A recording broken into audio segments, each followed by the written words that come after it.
Welcome to BRK news. ఈరోజు మనతో పాటు ఉన్నారండి senior andrologist doctor Ram Gopal గారు. సో సార్తో ఈరోజు మనం ఎందుకున్నామంటే, మనం రీసెంట్‌గా వైజాగ్‌లో చూసాము. 11 మంత్స్ అయింది మ్యారేజ్ అయ్యి. అతను రెగ్యులర్‌గా పోర్న్ వీడియోస్ చూస్తూ చేసుకున్న వైఫ్‌తో సేమ్ అలాగే పోస్చర్స్ కావాలి. అట్ ద సేమ్ టైమ్ ఇంకా ఏంటంటే దరిద్రం ఏందంటే, అతను వయాగ్రా టాబ్లెట్స్ వేసుకొని పగలు, రాత్రి తేడా లేకుండా విసిగిస్తా ఉంటే తను సూసైడ్ చేసుకుందండి. సో, ఇంత పవర్‌ఫుల్‌గా పనిచేస్తాయా వయాగ్రా టాబ్లెట్స్? ఈ విషయాన్ని సార్ ద్వారా తెలుసుకుందాం. నమస్తే సార్. నమస్తే అండి. రీసెంట్‌గా మనం చూసాము. సో, అంతగా వైజాగ్‌లో అంతగా ఆలోచన శక్తి సో, పెళ్లి చేసుకొని వైఫ్‌తో అంత ఘోరంగా పోర్న్ వీడియోస్ చూడడం గాని, ఇలా చేయడం గాని ఎంతవరకు సమంజసం అంటారది? శృంగారం అనేది అనుకోకుండా న్యాచురల్‌గా వచ్చే ఒక రకమైనటువంటి కోరిక. Okay sir. ఇది చిన్న చిన్న జంతువుల నుంచి దేవతల దాకా అందరికీ ఉండేది. ఓకే. కనుక దానికోసమని దాన్ని ఒక ప పర్వర్టెడ్‌గా చూడక్కర్లేదు. Okay sir. శృంగారం is a part of the life. ఇప్పుడు అన్నం తినడం ఎంత సహజమో, అన్నం డైజెస్ట్ అవ్వడం ఎంత సహజమో, కళ్ళతో చూసి ఎంజాయ్ చేయడం ఎంత సహజమో, శృంగారం కూడా అట్లాంటిది. Okay sir. బాడీలో అదొక పార్ట్. అయితే చాలామందికి డౌట్ ఏంటంటే 10 సార్లు గనుక శృంగారం చేస్తే అమ్మాయి చనిపోతుందా? మీరు 10 సార్లు కాదు 20 సార్లు చేసినా అమ్మాయిలు చనిపోరు. అయితే అమ్మాయి ఎందుకు చనిపోయారు? అమ్మాయి చనిపోవడానికి కారణం ఏమిటంటే సైకలాజికల్‌గా అమ్మాయి పడిన స్ట్రెస్. Okay sir. ఆ స్ట్రెస్ భరించలేనప్పుడు అమ్మాయి సూసైడ్ చేసుకున్నారు. లోపల ఈ సైకలాజికల్ స్ట్రెస్ ఎక్కువైనప్పుడు ఒక్కోసారి కొంతమంది మర్డర్ చేస్తారు. మనం ఒక సినిమాలో చూసాం. అతను అప్పులు ఇచ్చేసి వచ్చిన వాళ్ళందరికీ దొంగ లెక్కలు ఏదో రాసి చేస్తుంటాం. అందులో Rana hero. Okay sir.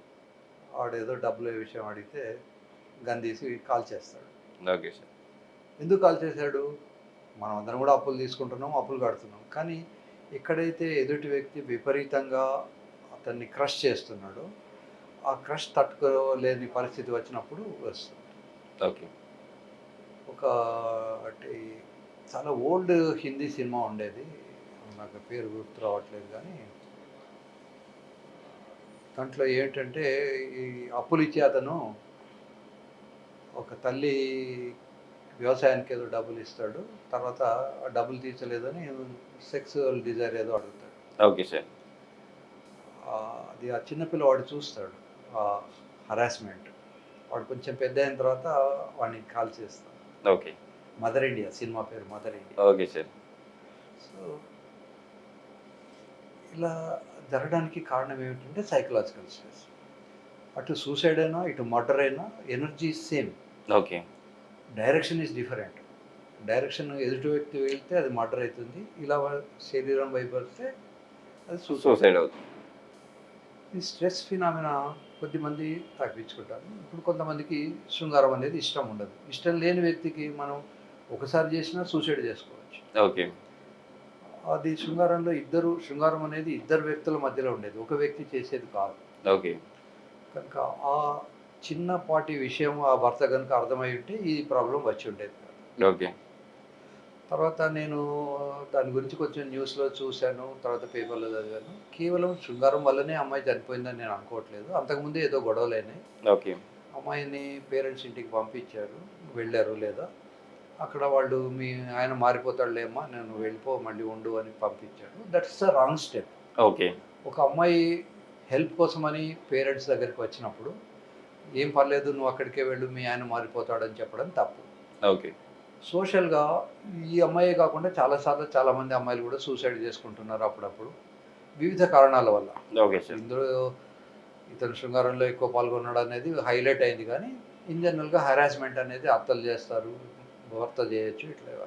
Okay. ఏ స్త్రీ అయితే ఇండిపెండెంట్‌గా సంపాదన ఉంటుందో, అది అందరూ ఎడ్యుకేషనే ఉండక్కర్లేదు. ఇప్పుడు మన ఇళ్లలో మనం చూస్తున్నాం అంట్లు తోమేవాళ్ళు ఉంటారు, బట్టలు ఉతికేవాళ్ళు ఉంటారు, ఇస్త్రీ చేసేవాళ్ళు ఉంటారు.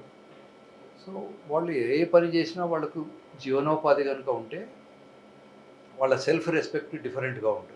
ఓకే. ఎవరైతే టోటల్‌గా హస్బెండ్ మీద గానీ, మిగతా వాళ్ళ మీద డిపెండ్ అయినప్పుడు వాళ్ళ బిహేవియర్ డిఫరెంట్‌గా ఉంటుంది. ఓకే. ఇప్పుడు కొన్ని ప్లేసులలో ఎలా అంటే, ఇంట్లో మామగారు చాలా హార్ష్గా మన బొమ్మరిల్లు హీరో కన్నా కూడా ఎక్కువగా ఉంటుంటారు. ఓకే. వాడు కొడుకుని పక్క జరిపి కోడలతో కూడా సంసారం చేస్తుంటాడు. ఓకే. ఏంటంటే వాడికి ఆ అమ్మాయి మీద ఉన్నటువంటి క్రష్ అనుకోవచ్చు. క్రష్. దానికి కొడుకు తండ్రితో నో అనలేడు. ఎందుకంటే వాడు చిన్నప్పటి నుంచి తండ్రికి యెస్ బాస్ అనే దాంట్లో పెరిగి ఉంటాడు. ఓకే. దాన్ని వాడి తండ్రి ఎక్స్‌ప్లాయిట్ చేస్తాడు. సో, ఒక్కోసారి ఈ ఎక్స్‌ప్లాయిటేషన్ భరించలేక సూసైడ్ చేసుకున్న కొన్ని కేసులున్నాయి. ఓకే. హస్బెండ్‌తో అంటే ఎలాగో ఉంటుంది. వీడు మామగారు వచ్చి పడుకునేసరికి అది మొగుడు సపోర్ట్ చేయకుండా ఉండడము, మొగుడు బయటికి చెప్పొద్దు అని చెప్పడం, అత్తగారు కూడా నువ్వు ఎవరితో అనకు అని ఆమె మీద ప్రెషర్ పెట్టడం. ఇవన్నీ భరించలేక ఈ బతికెందుకులే చాలులే బతికినన్ని రోజులు అని ఒక డిప్రెసివ్ ఆలోచన వచ్చిన తర్వాత వాళ్ళు చనిపోతారు. ఓకే. Suicides are common. సూసైడ్స్‌కు కారణాలు ఎన్నో ఉండొచ్చు. కానీ కొద్దిమంది దాన్ని రెజిస్ట్ చేస్తారు. ఇప్పుడు అలా వచ్చినప్పుడు వాళ్ళు ఇంట్లోంచి బయటకు వచ్చారు. తిండి లేకపోయినా పర్లేదు మేము హంగర్ స్ట్రైక్ చేస్తారు. లేదా ఈ మధ్య కాలంలో మనకు చాలా జర్నల్స్, ఛానెల్స్ అట్లాంటి వ్యక్తులకు సపోర్ట్ చేస్తున్నాయి. వాళ్ళు బయటకు వచ్చేసి రోడ్డు మీద కూర్చొని వాళ్ళకున్న ప్రాబ్లమ్స్ చెప్తే ఒకవేళ గవర్నమెంట్ పట్టించుకోకపోయినా, పోలీసులు పట్టించుకోకపోయినా వీళ్ళు దాన్ని హైలైట్ చేసి దానికి కొంత సపోర్ట్ ఇచ్చేసి అట్లా చేస్తున్నారు. Okay sir. సో, ఇదివరకైతే ఇవన్నీ హర్షప్ అయ్యేవి ఫీమేల్ డెత్స్ అని. ఇప్పుడు దీన్ని హైలైట్ చేయడం వల్ల ముఖ్యంగా తల్లిదండ్రులు అమ్మాయిలకు బిహేవ్ చేసే పద్ధతి మార్చుకోవాలి. ప్రాబ్లం ఉంది అని చెప్పినప్పుడు ప్రాబ్లంగానే చూడాలి. కనుక కొద్ది రోజుల తర్వాత ఏ వ్యక్తి కూడా పెళ్లి చేసినంత మాత్రాన మారడు. డ్రింక్స్ తీసుకునేవాడు డ్రింక్స్ మానడు పెళ్ళి అయిన తర్వాత. పెళ్లి కాకముందు ఎలా ఉంటాడో పెళ్ళైన తర్వాత కూడా అలానే ఉంటాడు. ఒక్కోసారి పిచ్చిగా ఎక్కువ కూడా చేస్తుంటారు. ఓకే. పెళ్లి తర్వాత మారతాడు అనుకోవడం పొరపాటు. ఇదివరకు ఏంటంటే పెళ్లి చేస్తే పిచ్చి మగ్గుతుంది, పిచ్చి అది అని అనుకునేవాళ్ళు. It's a wrong notion. పెళ్ళైతే పిచ్చి మగ్గదు, పిచ్చి పెరుగుతుంది. Okay sir. లేదా కనుక అది అమ్మాయికైనా అబ్బాయికైనా పెళ్లి చేస్తే పిచ్చి మగ్గుతుంది అనుకోవడం పొరపాటు. కొంతమందికి కొన్ని పర్వర్షన్స్ ఉంటాయి. ఇప్పుడు కొంతమంది యానిమల్స్తో సెక్స్ చేస్తారు. ఓకే. కొంతమంది వేరే వ్యక్తులతోటి చేస్తుంటారు. కొంతమందికి త్రీసమ్ అంటారు. అంటే ఇద్దరు మగవాళ్ళు ఒక అమ్మాయి లేదా ఇద్దరు అమ్మాయిలు ఒక అబ్బాయి, ఇలా రకరకాలైనటువంటి పర్వర్టివ్ ఆలోచనలు ఉంటాయి. వాళ్ళకి అందులో ఒక థ్రిల్ ఉంటుంది. లేదా ఒక్కొక్కసారి హస్బెండ్కు ఆ వైఫ్ ఇంకెవరితోటో సెక్స్ చేస్తుంటే చూసి వాడు ఎక్సైట్ అవుతాడు. యూజువల్గా హస్బెండ్ అయిన వాడు రియాక్ట్ అయిపోయి ఎవడన్నా చేస్తుంటే వాడికి తెలియకుండా వాడిని చంపేయడమో కొట్టడమో ఇవి చేస్తుంటాడు. Normal behaviour. బట్ కొంతమంది పర్వర్ట్స్ ఉంటారు. వాడికి అందులో ఒక రకమైన ఆనందం ఉంటుంది. ఓకే. సో ఇది చాలా చాలా సూక్ష్మమైనది. కనుక మనకు డీటెయిల్స్ అవి తెలియకుండా అమ్మాయి ఎందుకు సూసైడ్ చేస్తుందో తెలియకుండా కేవలం వీడు వయాగ్రా టాబ్లెట్స్కే దాన్ని ఆపాదించడం తప్పు కాదు. ఓకే.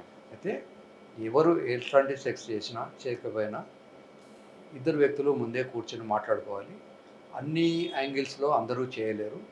ఒక పర్టికులర్ యాంగిల్ చేయాలంటే దానికి ముందు కొంత ఎక్సర్సైజ్ అవసరం, కొంత రిహార్సల్స్ అవసరం, కొంత స్ట్రెచింగ్ ఎక్సర్సైజెస్ అవి చేసుకొని దాన్ని కూడా ఫస్ట్ అటెంప్ట్లో రాకుంటే రీటేక్ చేసుకొని అట్లా చేసుకోవచ్చు.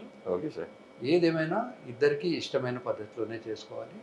తర్వాత ఒక్కొక్కరి శరీర సౌష్ఠవము ఒక్కొక్క రకంగా ఉంటుంది. ఫర్ ఎగ్జాంపుల్ ఒక అమ్మాయికి హిప్స్ చాలా పెద్దగా ఉన్నాయనుకోండి, ఆ అమ్మాయితో వాడు డాగి స్టైల్లోనే చేయాలనుకుంటే అది వీలు కాదు. వీడు ఎంత కష్టపడ్డా కూడా అది లోపలికి వెళ్ళదు. Okay sir. లేదా వీడి అంగం కొంచెం మామూలుగా ఉన్నదనుకోండి, ఆ అమ్మాయికి పెద్ద హిప్స్ ఉన్నాయనుకోండి, ఇట్స్ ఇంపాసిబుల్. ఓకే. అలాగే ఒక్కోసారి అబ్బాయికి పెద్ద పొట్ట ఉంటుంది. నేను ఒక పేషెంట్ వచ్చాడు, ఓకే. వాడు 110 kg. వాడికి ఎంత పెద్ద పొట్ట ఉందంటే వాడు అమ్మాయి మీద పడుకుంటే ఒక బొంగరంలాగా తిరుగుతాడు. ఓకే. సో దాన్ని చూసుకొని వాళ్ళ శరీరం ఎలా ఉంది, అబ్బాయికి శరీరం ఎలా ఉంది, అమ్మాయికి శరీరం ఎలా ఉంది, ఏ పోజ్లో వాళ్ళు ఎంజాయ్ చేయగలరు, ఎంత వంగగలరు, ఇవన్నీ ఆలోచించుకొని ఇద్దరు చేయాలి. మొదటి అటెంప్ట్లో రాకపోతే నిరుత్సాహపడక్కర్లేదు, మళ్ళీ రెండోసారి చేయొచ్చు. తర్వాత ఆ పోర్నోలో ఉన్నవే చేయాలనుకోవడం పొరపాటు. పోర్నోలో ఏమిటంటే కొంచెం ఇప్పుడు మామూలు సినిమాలలో ఎట్లయితే ముఖ కవళికలు అది అందంగా ఉన్న వాళ్ళని తీసుకుంటారో అలాగే అంగం సైజ్ పెద్దగా ఉన్న వాళ్ళను అట్లాంటి వాళ్ళని తీసుకుంటారు. కొన్ని కెమెరా ట్రిక్స్ ఉంటాయి. ఎక్కువ టైం చేసినట్టు మనకు ఒక భ్రాంతిని కలగజేస్తారు. Okay sir. లేదా ఎక్కువ లెంత్ ఉన్నట్టు మనకు ఆ కెమెరాలో ఉండేటువంటి వాటి వల్ల చూపెడుతుంటారు. ఓకే. సో అవి చూసిన తర్వాత జనాలకు కొంతమందికి పిచ్చి లేసిపోయి నాకు ఇంతే ఉంది, పొట్టిగా ఉంది అని. ఈ మధ్య ఒక పేషెంట్ వచ్చాడు. సార్ నాకు యూరిన్ పాస్ చేయడానికి నాకు భయమేస్తున్నది. నేను పబ్లిక్ టాయిలెట్‌లో యూరిన్ పాస్ చేయను అన్నాడు. ఏంటా ఏం ప్రాబ్లమ్ ఉంది నీకు? సార్ నాకు చాలా చిన్నగా ఉంది. ఎవరైనా చూస్తే ఎవడు మాత్రం ఎందుకు చూస్తారు? నిజం వీడు సార్. పాస్ చేస్తున్నప్పుడు వాడు వెళ్ళి తొంగి చూస్తాడా? తర్వాత చూడ్డానికి ఒకవేళ మాస్‌గా ఒక 10 మంది వెళ్ళి ఒకటి at a time urine pass చేసినా ఒకళ్ళకి కనిపించదు. నిజంగా కొలవాలనుకుంటే పేషెంట్ పడుకోవాలి. ఓ టేప్ పెట్టుకోవాలి. దాంతో మెజర్ చేసుకోవాలి. అప్పుడే మనకు పొట్టిగా ఉందో, పొడుగా ఉందో. దూరంగా ఇలా చూసి వీడికి పొట్టిగా ఉంది, వీడికి పొడుగుగా ఉంది అని మనం నిర్ణయం తీసుకోలేము. Okay sir. కనుక పొడుగు, పొట్టి ఇట్లాంటివన్నీ కూడా వ్యర్థమైనటువంటి ఆలోచనలు మెదట్లోంచి తీసేయండి. మీకేమైనా డౌట్ ఉంటే డాక్టర్ని కలవండి.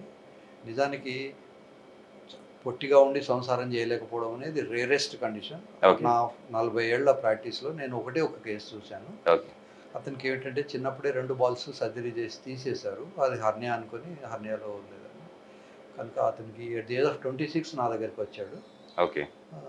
హెయిర్ వగైరా అంతా బాగానే ఉంది కానీ అంగం సైజు ఇన్ఫెంటైల్ చిన్న పిల్లవాడికి 1 ఇయర్ వాడికి ఎంత ఉందో అంతే ఉండింది. Okay sir. అతనికి టెస్టోస్టెరాన్ అనే ఒక ఇంజెక్షన్ ఇచ్చిన తర్వాత అది పొడవు పెరిగింది. Okay sir. అట్లని చెప్పి ప్రతి వ్యక్తికి టెస్టోస్టెరాన్ ఇస్తే పెరగదు. జీవితంలో ఓకే. ఒకసారి పెరుగుతుంది. అది ఆ 13, 14 ఏళ్ల వయసులో టెస్టోస్టెరాన్ అనే హార్మోన్ రావడం వల్ల పెరుగుతుంది. ఓకే.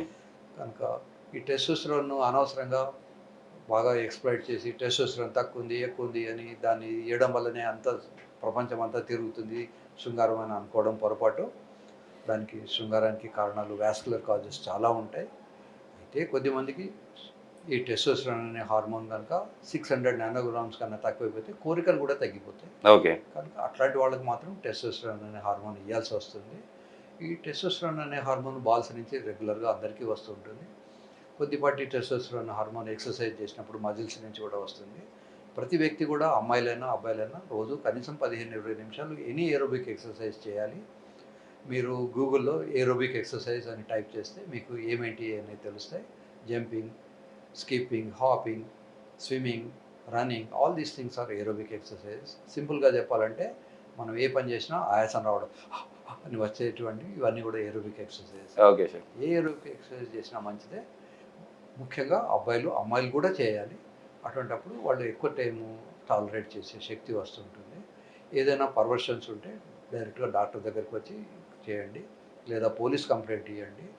లేదా ఫీమేల్ గ్రూప్స్ ఉంటాయి సపోర్ట్ చేయడానికి, అవి ఉంటాయి. సోషల్ వెల్ఫేర్ డిపార్ట్మెంట్ ఉంటుంది. కనుక మీ ఛానల్స్ ఉంటాయి. ఏదైనా హస్బెండ్ ఎవడైనా పర్వర్టెడ్ ఉండి విపరీతంగా బిహేవ్ చేస్తే టాలరేట్ చేయకండి. కనుక ఈ అబ్బాయి కాకపోతే ఇంకో అబ్బాయి ఓకే సార్. ఎప్పుడైనా మీరు కోర్టులోకి వెళ్ళి చూడండి, ఈ ఫ్యామిలీ కోర్ట్స్ నిండా ఇసుకేస్తే రాలంత జనం ఉంటారు. యెస్. అంటే అంతమంది డైవర్స్ అప్లై చేస్తున్నారు. సో ఫిమేల్కు వాళ్ళకు ఆ కాగ్నిషన్ వచ్చింది. మేము కూడా మనుషులమే, మాకు కోరికలు ఉంటాయి, మాకు ఇష్టాలు ఉంటాయి, అయిష్టాలు ఉంటాయి. ఆ వ్యక్తిత్వం అనేది డెవలప్ అవుతుంది. కనుక వాళ్ళని డిస్కరేజ్ చేయకండి. అమ్మాయిలకి ఏదైనా ప్రాబ్లం ఉన్నదంటే అమ్మాయి తప్పు పట్టకండి. చాలామందికి సొసైటీలో ఏమిటంటే మా ఆయన ఇబ్బంది పెడుతున్నాడు అంటే నువ్వే ఏదో చేసి ఉంటావని అమ్మాయిని రివర్స్లో అంటారు. అలా అనకండి. నిజంగా కూడా మెంటల్ పేషెంట్స్ కూడా చాలామంది ఉంటారు. Okay sir. హెబిఫ్రీనిక్ షైజోఫ్రీనియా అని ఒక కండిషన్ ఉంది. ఆ కండిషన్ ఏంటంటే యంగ్ పీపుల్కి మాత్రమే షైజోఫ్రీనియా మెంటల్ ఇల్నెస్ వస్తుంది. వాడు 23, 22, 25 ఏళ్ళ దాకా వాడు బాగానే నార్మల్గా ఉండి మంచి మెరిటోరియస్ స్టూడెంట్ ఉంటాడు. అప్పటి నుంచి వాడికి మెంటల్ ఇల్నెస్ వస్తుంది. ఓకే. అరే వీడు ఇంత బాగా మంచి స్టూడెంట్, వీడికి ఇన్ని ర్యాంక్స్ వచ్చాయి, వీడి ర్యాంక్స్ సంబంధం లేదు. శృంగారం అనేది టోటల్లీ డిఫరెంట్ ఫినామినా. సో వాడికి ర్యాంక్ వచ్చి కూడా పిచ్చి పిచ్చిగా చేయొచ్చు. అలా చేసినప్పుడు మీరు వెంటనే డాక్టర్ దగ్గరికి వెళ్ళండి, లేదా లాయర్ దగ్గరికి వెళ్ళండి, లేదా మీ సోషల్ హెల్ప్ తీసుకోండి. అంతేగాని టాలరేట్ చేయకండి, సూసైడ్ చేసుకోకండి. Okay sir. సూసైడ్ చేసుకోవాల్సిన పరిస్థితి రావద్దు. ప్రతి వ్యక్తి కూడా ఎంతో గొప్పవాళ్ళు. అసలు ఈ మానవ జన్మ రావడమే గొప్పది. ఈ మానవ జన్మ వచ్చిన తర్వాత మన పూర్వకాలంలో ఏంటంటే రిలీజియస్గా సూసైడ్ చేసుకుంటే మళ్ళీ నెక్స్ట్ జన్మలో భూతాలు అవుతారు, దయ్యాలు అవుతారు అనేటువంటి ఒక భయం ఉండేది.